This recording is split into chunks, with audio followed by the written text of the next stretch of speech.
Boa noite, amados. Vamos continuar aqui na nossa meditação, estudando a carta de Paulo, a segunda carta de Paulo aos irmãos na cidade de Corinto. Então eu quero te convidar para estar junto comigo aí, e não vamos perder a oportunidade de aprender, né, com o amado Espírito Santo. Vamos aprender juntos, com humildade, porque somos necessitados e carentes de aprender mais e mais do nosso Deus, né? Então nós vamos abrir as escrituras em 2 Coríntios, tá? 2 Coríntios, capítulo 1, a partir do verso 8. Tá bom? Então eu quero te convidar para estar junto aí, para nós estarmos juntos meditando em nome de Jesus, tá? Segunda carta de Paulo aos Coríntios, capítulo 1, a partir do versículo 8. Vamos até o verso 11, tá bom? Olha só, vamos ler. Olha o que diz a palavra. Porque não queremos, irmãos, que ignoreis a natureza da tribulação que nos sobreveio na Ásia, porquanto foi acima das nossas forças, a ponto de desesperarmos até da própria vida. Contudo, já em nós mesmos tivemos a sentença de morte, para que não confiemos em nós, sim no Deus que ressuscita os mortos, o qual nos livrou e nos livrará de tão grande morte, em quem temos esperado que ainda continuará a livrar-nos, ajudando também vós com as vossas orações ao nosso favor, para que por muitos seja dado graça ao nosso respeito pelo benefício que nos foi concedido por meio de muitos. Aleluia. Até aqui, amados, vamos ler, vamos orar. Senhor Deus, nos ajude a compreender a Tua palavra, em nome de Jesus. Começamos a estudar esta carta com o objetivo de entender e de que maneira ela fala às nossas vidas nesse tempo e espaço, né? Descobrimos que, na verdade, essa aqui é a terceira carta que Paulo escreveu à igreja de Corinto, né? Ela é chamada de segunda porque das 4 cartas, 2 foram preservadas, que foi exatamente a segunda e a quarta, mas que entraram no cano como sendo a primeira e a segunda, né? Essa terceira carta foi escrita com o objetivo de agradecer o efeito da terceira carta, né? Defender, perdão, essa aqui é a quarta, né? Agradecer o efeito da terceira carta, que é a carta severa, que ele faz menção, defender o apóstolo dele contra algumas pessoas que estavam questionando ele, isso na igreja, né? E denunciar falsos apóstolos que estavam penetrando na igreja e que eram os autores desse questionamento do apostolado do apóstolo Paulo, ok? Uma das coisas que esses falsos apóstolos argumentavam contra Paulo é que não tinha como Paulo ser um ministro de Deus ou um apóstolo de Jesus Cristo diante de todos os sofrimentos que ele passava. Por onde Paulo passava, ele apanhava, era preso, era expulso da cidade, assediado, né? Como que uma pessoa rejeitada pelo seu próprio povo, como que uma pessoa assim poderia ser de Deus, né? Se fosse de Deus, seria protegido, seria abençoado, teria o livramento o tempo todo, não sofreria tanto e etc e tal, né? Mas como que alguém que sofria como ele poderia ser apóstolo de Jesus Cristo? Os sofrimentos de Paulo eram parte da argumentação dos falsos mestres na cidade de Corinto contra a autenticidade do ministério do apóstolo, né? Uma das razões que ele escreve a carta é exatamente para dizer que os seus sofrimentos, ao contrário, eram a prova de que ele era um verdadeiro ministro de Jesus Cristo, tá? Veja bem, o que ele faz então aqui já no início da carta, nós vimos, né, ontem, né, nós falamos ontem sobre este ponto.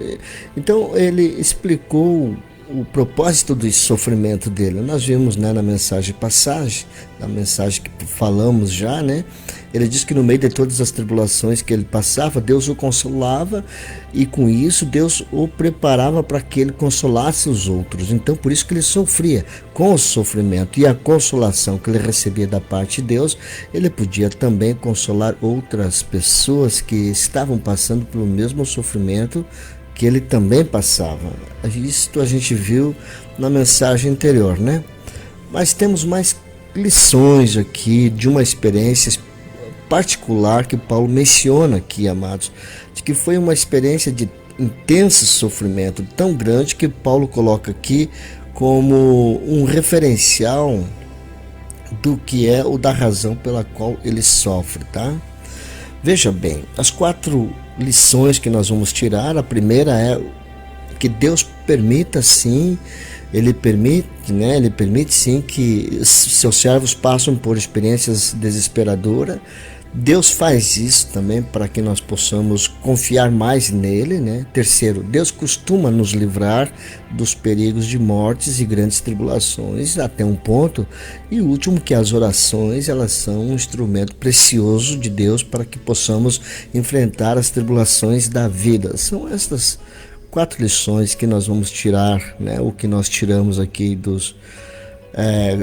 desse tempo aqui, né, que lemos. Então, verso 8, Deus permite então que Deus permite, né, que os seus servos passam por tribulações. Não queremos, irmãos, que ignoreis a natureza das tribulações que nos veio na Ásia, veio acima das nossas forças, a ponto de nós nos desesperarmos até da própria vida. A que referência ele fala?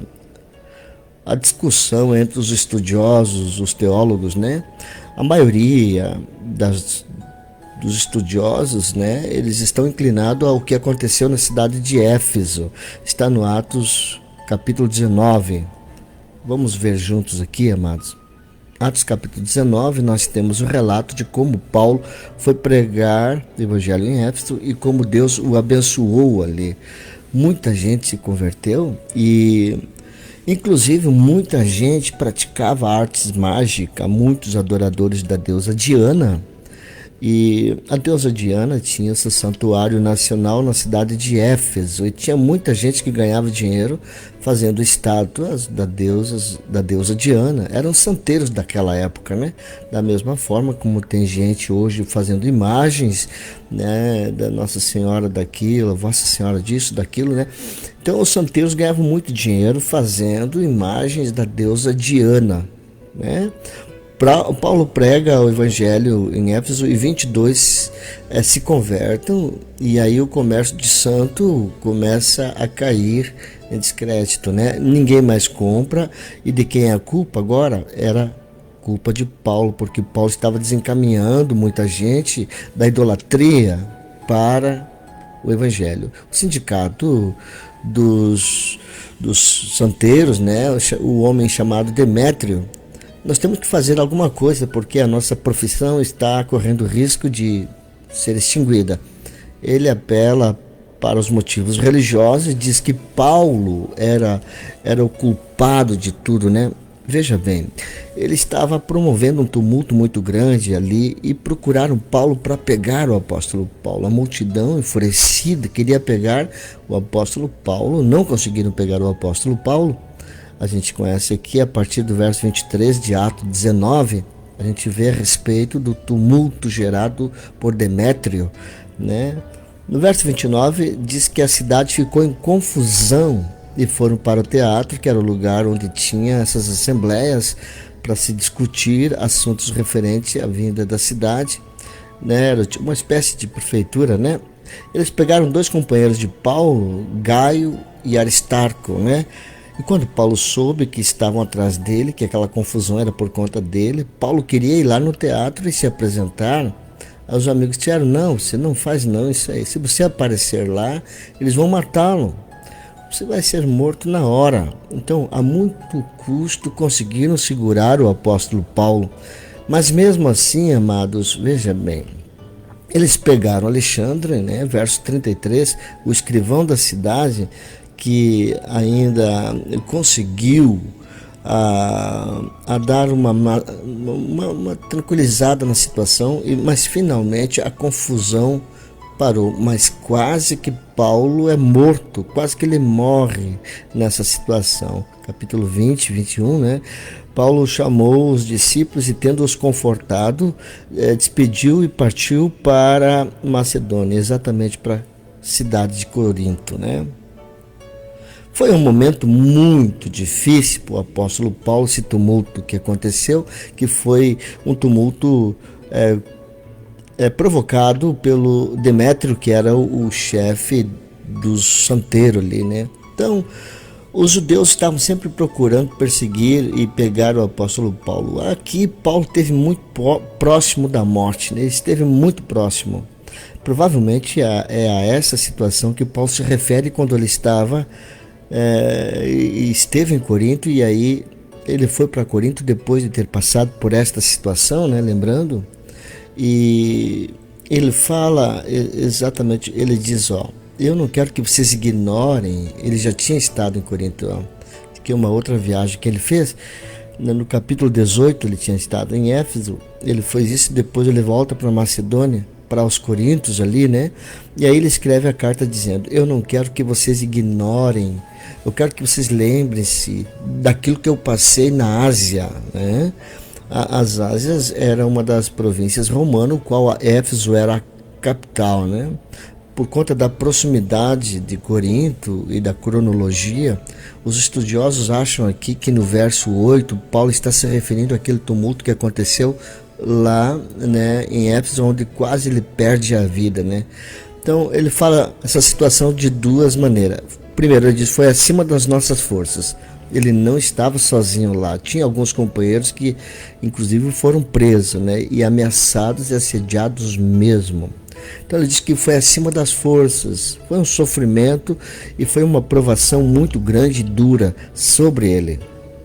E é o ponto que nós falamos, né? Deus às vezes permite que os seus servos enfrentem situações em que eles consideram que é acima do que eles podem suportar, acima das suas próprias forças, coisas muito severas, muito duras, coisas emocionalmente, fisicamente, pressão de fora, pressão de dentro. Então foi o que Paulo sentiu ali, que era mais do que ele podia suportar. Eu já tinha passado por muitas coisas antes, mas aquela em particular parecia ter sido uma provação, como ele falou. Foi a segunda coisa que ele falou no verso 8. Ele disse que se desesperou da vida. Ele achou até que ia morrer. Ali não tinha mais vida pela frente. Ele perdeu a esperança de sobreviver ali. Foi um dos momentos do apóstolo Paulo que ele disse, chegou meu fim, eu não vou escapar com vida desse negócio aqui. Esse é o momento que Deus vai me levar, vou morrer aqui na mão dessa multidão que vai me levar daqui do teatro para o meio da rua e vai me apedrejar ou vai me entregar às autoridades, eu vou morrer decapitado, enfim. Chegou a minha hora. Paulo, ele chegou a este ponto, né, de dizer que realmente de hoje eu não passo. Chegou o meu momento, chegou a minha hora. Este é o ponto que Deus às vezes permite situações extremamente radicais na vida dos seus filhos e os servos de Deus, coisas perigosas, difíceis, de grande angústia, a ponto da gente dizer assim, eu não vou sobreviver isso. Chegou o meu fim, é a minha hora. O crente não está livre de passar por isso. Você e eu, pode ser uma situação de acidente, de doença, situação de assalto, enfim. Eu já vivi várias situações que eu disse, bom, só me resta agora louvar o Senhor porque eu vou morrer. Bom, tem muitas situações que nós poderíamos enumerar, muitas coisas, né? E alguns de vocês podem falar isso também. Paulo queria lembrar os coríntios por quê? Ele diz, eu não quero que vocês ignorem o tipo de tribulação que eu passei em Éfeso, que foi acima das minhas forças humanas para suportar. E eu pensei que eu não tinha mais saída. O que Paulo queria que os coríntios lembrassem disso, amados? Por quê? Por quê? Primeiro, porque os falsos mestres, aqueles que estavam atacando o apóstolo Paulo, estavam dizendo que Paulo tinha sido covarde de fugir de Éfeso. E Paulo diz: não, não fui covarde. Olha a natureza da tribulação, veja a que ponto chegou. Amados, ninguém deveria. Se Paulo, por exemplo, tivesse ficado em Éfeso, ele tinha tentado a Deus. Estava claro que ele seria morto se ele ficasse em Éfeso. O crente não é chamado para ser mártir, né? A gente deve enfrentar o martírio se o martírio nos for imposto. Se vierem ameaçarem a nossa vida, como acontece com os cristãos nesses países perseguidos, então Deus nos dará a graça de, na hora, nós enfrentarmos os sofrimentos e morrermos por Cristo, se essa for a vontade de Deus. Mas não há nada na Bíblia que eu deva procurar o martírio. Se eu puder fugir, se eu puder escapar, eu devo aproveitar a oportunidade e escapar. Foi exatamente isso que Paulo fez. Seus adversários talvez estivessem dizendo: ele foi covarde. Paulo diz: espera aí, entendo o que eu passei. Eu estava em risco de perder a minha vida e há muito trabalho a ser feito. Há muito trabalho. Então ele aproveitou a oportunidade.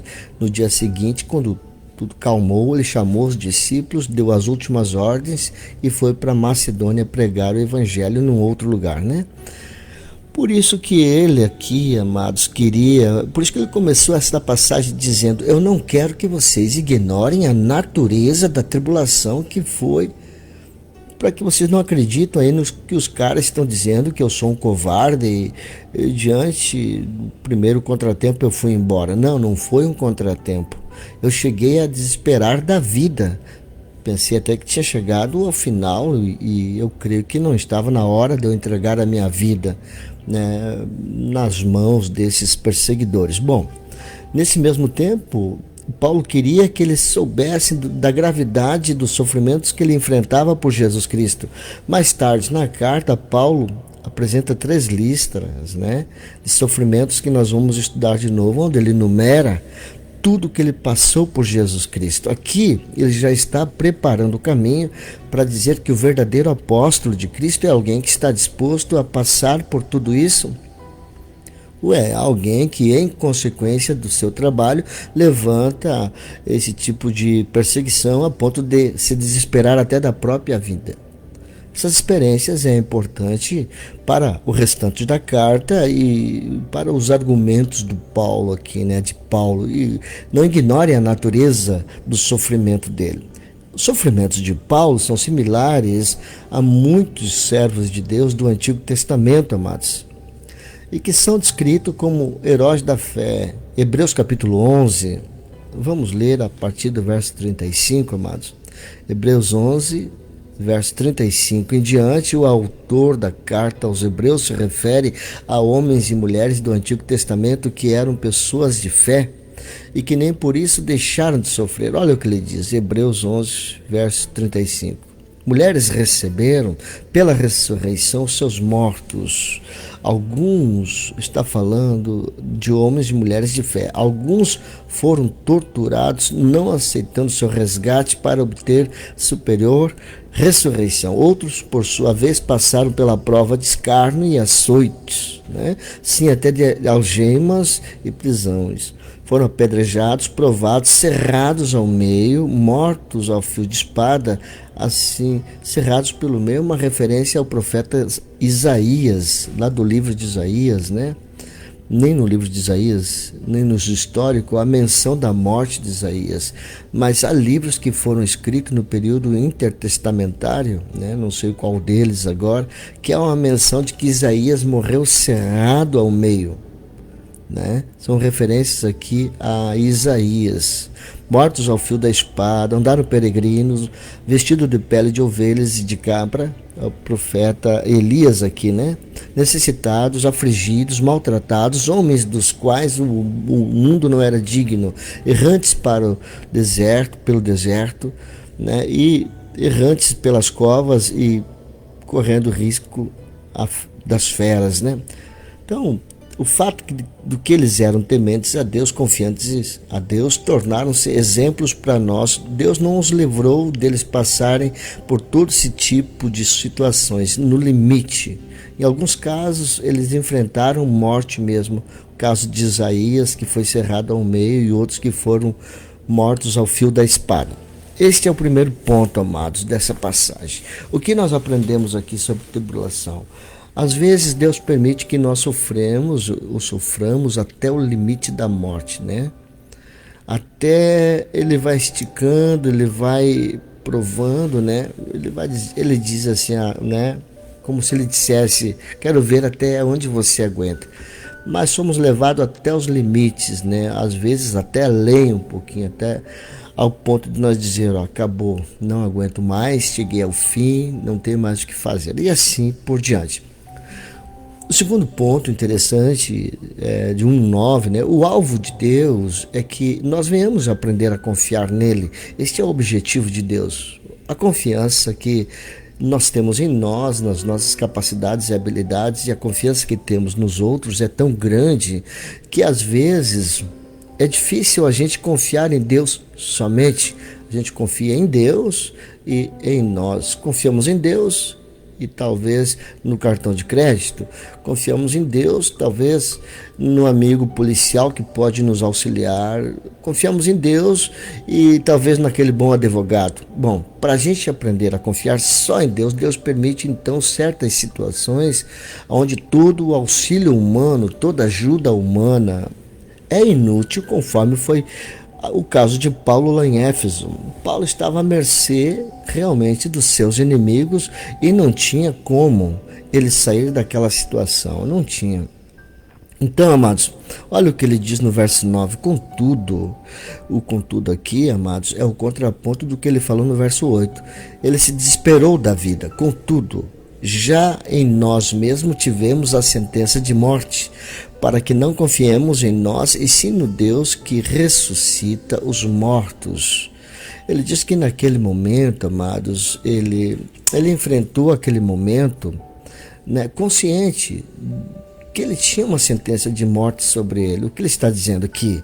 Ele está dizendo ao fato de que ele se sentiu como alguém condenado à morte, caminhando no corredor para ser eletrocutado, morto de alguma forma, né? O mais provável que o que ele está dizendo, que ele já tinha sentença de morte, representava a consciência que Paulo tinha de que desde aquele dia em que ele creu em Jesus Cristo no caminho de Damasco e recebeu o chamado de Deus para ser apóstolo, ali ele assinou a sua sentença de morte.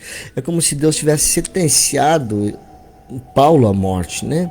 Ele foi sentenciado à morte a partir do dia que ele entregou a vida para Jesus, né? O que Jesus falou? Se alguém quiser vir após mim, Jesus falou, né?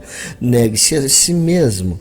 Quem quiser ganhar a sua vida vai perdê-la, mas aquele que perder a sua vida por amor de mim, esse vai ganhá-la. Na hora que você se torna discípulo de Jesus Cristo, tem uma sentença de morte, amado, sobre você. Significa, o que é uma pessoa sentenciada? Essa figura não é muito clara para nós, porque no Brasil não tem pena de morte, né? No Antigo Oriente havia pena de morte. As autoridades exerciam esta pena com muita frequência, dependendo do tipo de crime, as pessoas eram apenadas com a morte. Elas ficavam presas durante um tempo e depois elas eram levadas para morrer. Havia várias formas de execução, havia formas mais humanas, né? Tipo assim, cortar a cabeça, e havia aquelas que eram mais desumanas, né? Ser lançado às feras lá no Coliseu, né? No teatro, no anfiteatro, numa arena, ou ser lançado lá nessa arena para ser morto pelos gladiadores, né? O Nero, o Império Romano tinha a morte de cruz, que era uma das formas mais vergonhosas e dolorosas de matar pessoas que eram condenadas. Era assim que Barrabás, que tinha sido condenado, ele haveria de morrer. Ele deveria morrer pendurado numa cruz fora de Jerusalém, que era um método cruel. O Império Romano, ele sentenciou usando este método da cruz, falando dos romanos, né? Usando esse método. Paulo se sentia alguém como se fosse condenado à morte. Significava o quê? Que ele esperava a morte a qualquer momento. O carrasco poderia chegar e dizer, né, é hoje. Ele podia chegar na prisão onde ele estava, né? Ele não sabia se vivia mais um dia. Então, ele não podia fazer planos, condenado à morte. Ele não era dono da sua própria vida, condenado à morte. Ele não era dono nem da sua própria vida. Ele era impotente de reverter as situações. No entanto, ele não era apegado a nada.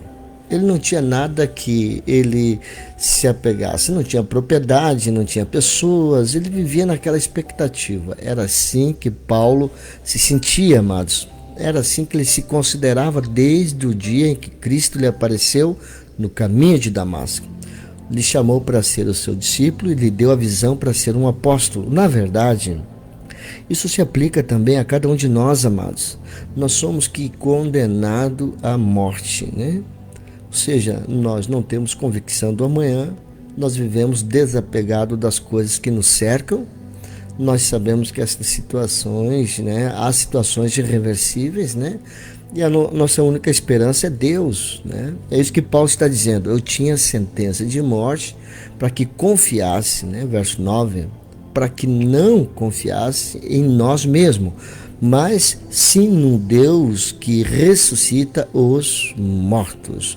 O que o Paulo quer dizer aqui, amados, todo esse sofrimento e toda esta provação que Deus permite que passamos aqui neste mundo é exatamente para que nós venhamos nos desapegar deste mundo, para que nós nos vejamos como condenados à morte e que a nossa vida, na verdade, é no mundo vindouro. É por isso que ele menciona aqui o Deus que ressuscita os mortos.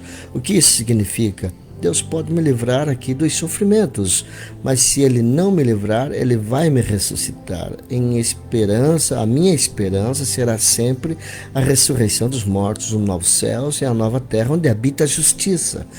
Amados, para que a gente venha se desapegar, né, de carro, de conforto, de carro, de segurança, de pessoas, de qualquer coisa aqui desse mundo, Deus manda a provação, às vezes provações extremas, porque infelizmente é só assim, amados, que a gente desapega das coisas deste mundo e chega mais próximo de Deus, embora isso só funcione mesmo no cristão convertido, porque quanto mais sofrimento vem para o descrente, mais ele maldiz a Deus, mais ele se revolta contra Deus, mais ele se lança na bebida ou na drogadição ou em qualquer outra coisa, em rebelião contra Deus, né?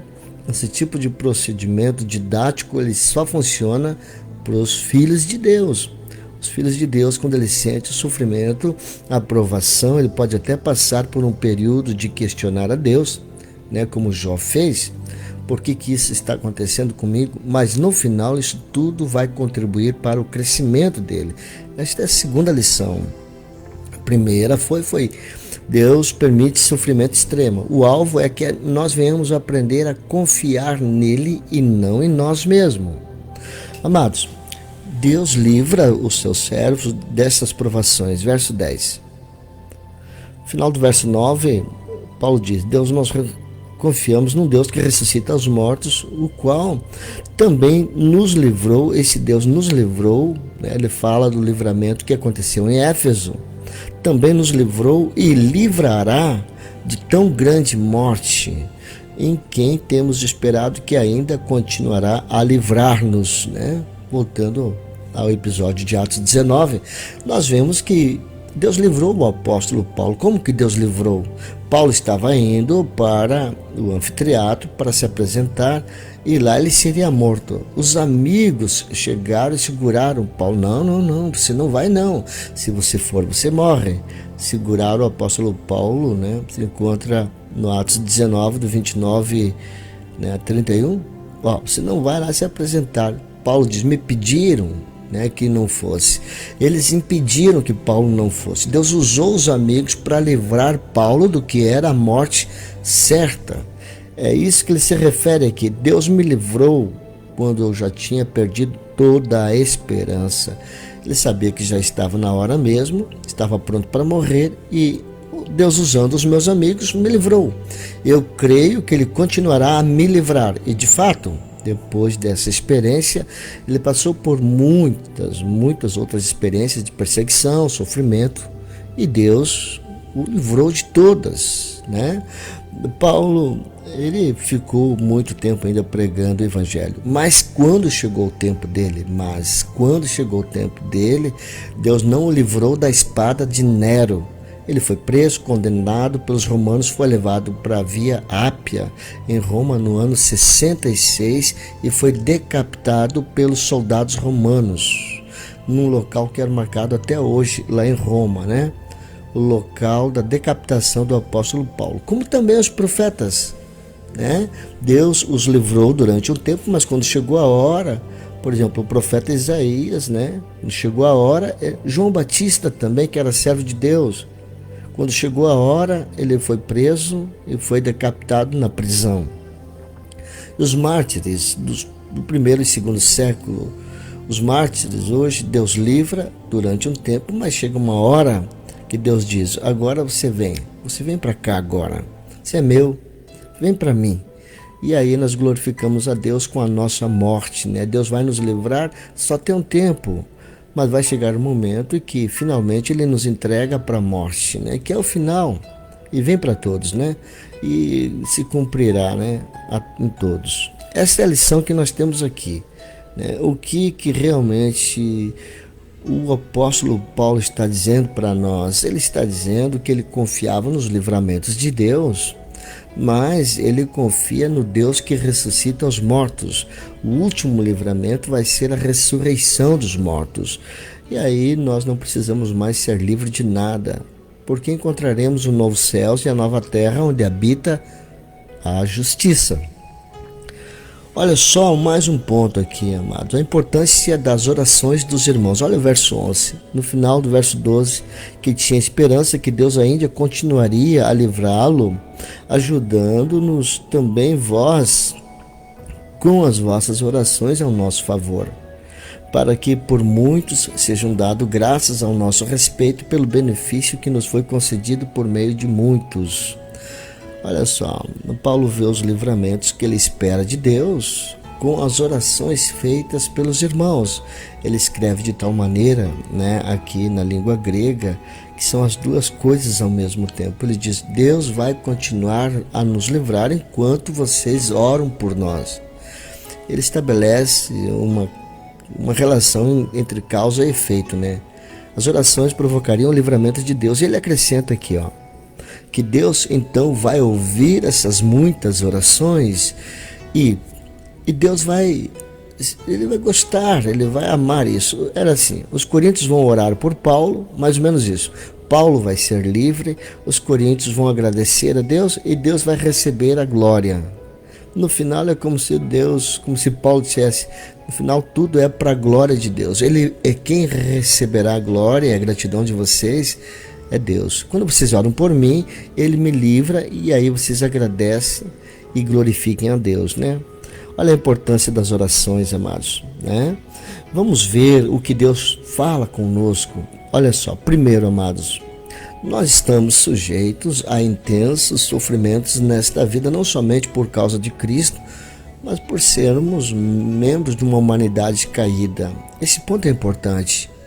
Amados, há uma forma de evangelho que não é evangelho, mas um outro evangelho que é muito popular nos nossos dias, que engana os cristãos dizendo que o caminho deles aqui neste mundo de discípulo de Cristo é um caminho, se eles forem fiéis, contribuintes, perseverantes em cumprir determinados votos e campanhas, isso tudo de bom vai acontecer com eles.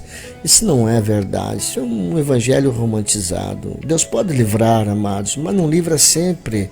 Às vezes Ele permite que a gente perca o que tem, passe por dificuldades. Qual é a preocupação de Deus? É que nós aprendamos a confiar nele. Aquilo que Ele tem, amados, de nos dar de mais precioso ainda é o futuro, é a ressurreição dos mortos, é aquilo que se aproxima. Por isso que aqui neste mundo a nossa maior luta é aprender a andar pela fé, confiando em Deus, um Deus que a gente não vê, um Deus que a gente não ouve, um Deus que a gente nem sempre sente. Mas temos que aprender a viver confiado nele. Por quê? Porque as coisas aqui são sensíveis, as coisas que estão à nossa volta são tudo realmente sem sentido, e tudo isso está condenado a desaparecer. Então o sofrimento vem com esse propósito. Quando o sofrimento bater na sua porta, lembra do objetivo de Deus, lembra do propósito de Deus. Ele está te chamando para próximo dele. Faça isso com humildade. Olha só, o papel das nossas orações, amados, a importância que Paulo dá aqui no final da passagem, as orações dos irmãos. Ele pediu, irmãos, orassem por ele, intercedessem por ele. Isso ia redundar em livramento e em ações de graças a Deus. Então nós devemos orar pelos que sofrem, porque Deus atende, amados. Deus ouve, Ele escuta o clamor dos seus filhos, né? E aí a glorificação, a graça vai para o nosso Deus. Nós precisamos realmente entrar nesse entendimento, por mais difícil que seja, né, esse tipo de compreensão, mas é algo que não se prega, irmãos. Hoje, nesse meio que estamos vivendo, o que se fala, lamentavelmente, tudo em relação ao melhor que Deus tem, e não podemos negar, Deus tem o melhor para nós nesta vida. Mas se olharmos para o apóstolo Paulo, nós temos aqui um exemplo claro.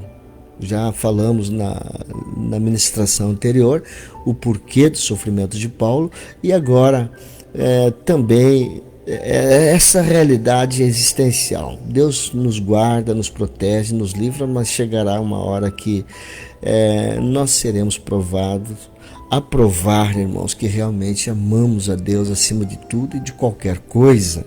Amém? Então, se um dia bater na sua porta provações, lutas, né? Você pode dizer, Senhor, indiferente se eu tenho ou não tenho, se eu sou ou não sou, se eu vivo ou não vivo, eu permanecerei no caminho. Eu te amo, indiferente das circunstâncias. Amados, é isso que nós precisamos declarar diuturnamente, né? Vamos declarar sempre, em qualquer oportunidade que tivermos de glorificar a Deus. Vamos glorificar a Deus em tudo, tá bom? Vamos glorificar a Deus na alegria, na dor. Vamos glorificar a Deus na adversidade, nas conquistas, nas perdas. Vamos enaltecê-lo, glorificar ao Senhor, né? Porque esse é o propósito, que nós venhamos testificar que, indiferente das circunstâncias, nós o amamos, nós amamos aquele que pode todas as coisas, e nós o adoramos, indiferente de qualquer circunstância existencial que possa vir sobre as nossas vidas. Você compreendeu, meu querido? É forte esta palavra, mas nós estamos aqui não para trazer um evangelho romantizado, não, nós estamos falando a verdade, amados. São verdades que faz uma diferença significante, são verdades relevantes para a nossa caminhada como cristãos nesse tempo, tá bom? Deus seja louvado pela sua vida. Vamos orar, queridos. Senhor, diante das tribulações e sofrimentos, Pai, eu clamo por graça, por amor. Pai, eu clamo por aqueles irmãos que passam por crises emocionais, problemas, crises existenciais, psicológicas, pressão no trabalho, dificuldade na família, situações familiares, coisas em casa. São tantas coisas que nos afligem neste mundo. Nos ajude a entender a finalidade delas, papai. Tu estás no controle, tu usa estas coisas para nos ensinar a confiar em ti e a aguardar a libertação final na ressurreição dos mortos. Pai, consola o teu povo, ajuda-os a entender. Pai, entendemos que a grande importância de momentos tais como falamos aqui, e o apóstolo Paulo nos deixa como exemplo. O que fará a diferença é a tua graça sobre as nossas vidas. Vem, Espírito Santo, com a tua graça, para que possamos compreender nesse momento de furacão, de olho do furacão, de ventos fortes. Mas dá-nos força, papai. Nós te amamos, nós te adoramos, em nome de Jesus. Deus é bom, Deus é fiel. Amém, queridos? Então eu quero abençoar a sua vida e declarar sobre você a paz e o amor de Jesus, tá bom? Receba aí o abraço e seja abençoado em nome de Jesus, tá bom? Seja abençoado e vamos continuar, queridos. Não paramos ainda, né? Vamos continuar agora na carta de Paulo, na segunda carta, e vamos até o final. Vamos até o final da segunda carta, e eu te convido para estar juntos aí e vamos meditar em nome de Jesus, tá bom? Vamos meditar, vamos estudar e temos muito que aprender, né? Eu louvo a Deus pela sua vida, eu abençoo você agora em nome do Pai, do Filho e do Espírito Santo. Amém? Tchau, tchau, fique na paz do Senhor.